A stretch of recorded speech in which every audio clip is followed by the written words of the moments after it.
ഇതാണ് മോനെ കളരി. ഇങ്ങോട്ട് പാടാ. ഗോഡൊന്നുമില്ല.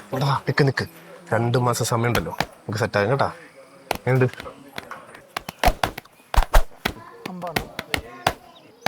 തടയുക, ഫേസ് കവർ ചെയ്ത് ഇങ്ങനെ പൊക്കത്തേക്ക് തടുക്കാം. സ്റ്റാർട്ട്. അസനെ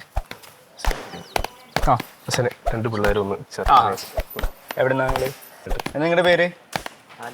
ആൽബിൻ. എവിടെ സ്ഥലം? കഷ്ടപ്പെടാൻ തയ്യാറാണോ? പിന്നെ റെഡി ആയിട്ട് ശരിയോ? തൊടുന്നോട്ടോ. പ്രാർത്ഥിച്ചു നിന്നോ. അമർച്ചയിൽ നിന്ന് നട്ടിലേക്ക് നിവർത്തി വെക്കാം. കൈ രണ്ടും ഫ്രീ ആക്കി ഇടാം. നമ്മളിതിനെ വാനര പടി എന്നാ പറയാം. Guerrilla stand. ശ്വാസം മൂക്കിലൂടെ മാത്രം എടുക്കാൻ പോലെ അനങ്ങാതെ.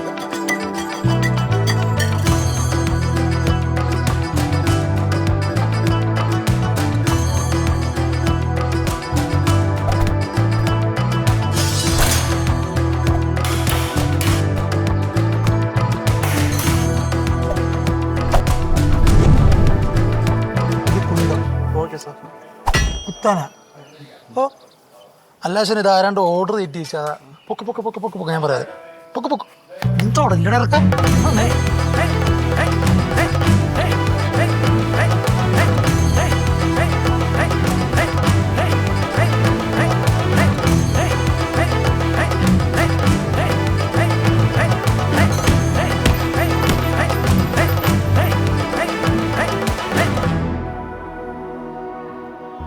നിന്നെയൊക്കെ എന്തെങ്കിലും ചെയ്തു കഴിഞ്ഞാൽ അപ്പോഴെങ്കിലും പോലീസിനടുത്ത് പോയി പറയാവോ?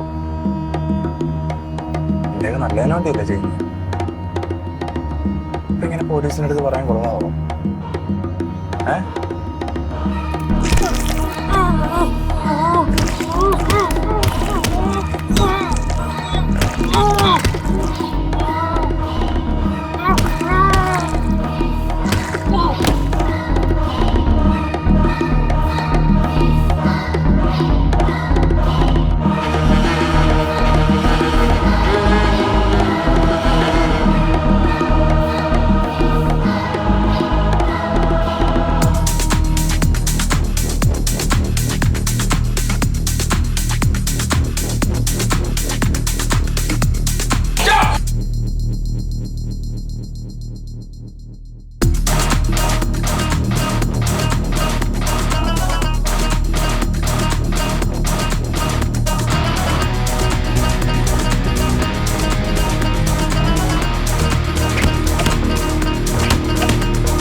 കളരിപ്പയറ്റ് പ്രദാനം ചെയ്യുന്ന ഗുണങ്ങൾ എന്തൊക്കെയാണെന്ന് വെച്ച് കഴിഞ്ഞാൽ, ഒന്ന് ശാരീരികമായിട്ടുള്ള ആരോഗ്യമാണ്, രണ്ടാമത് മാനസികമായിട്ടുള്ള ആരോഗ്യമാണ്, പിന്നെ ആത്മീയമായിട്ടുള്ള ആരോഗ്യമാണ്.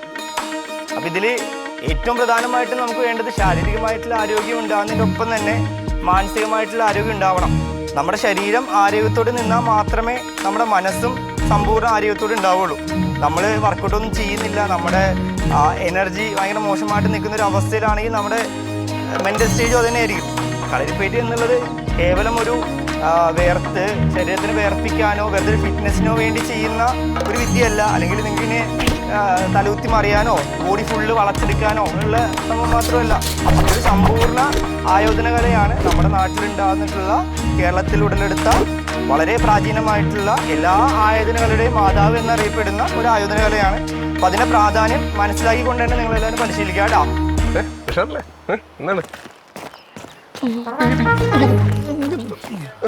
Hi baby.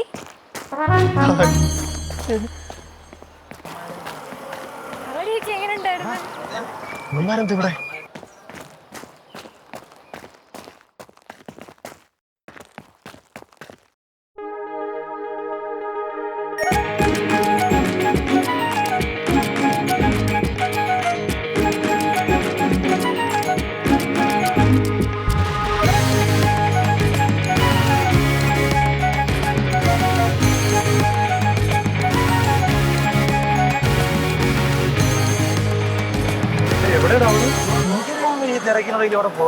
എങ്ങനെ കണ്ടുപിടിക്കും?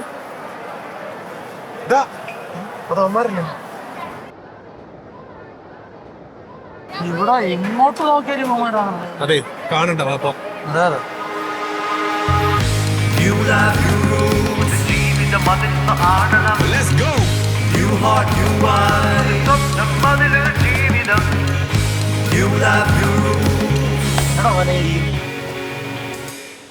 പണ്ടൊക്കെ ഏട്ടാ ഞാൻ ഒരുപാട് ഒറ്റപ്പെട്ടവനായിരുന്നു.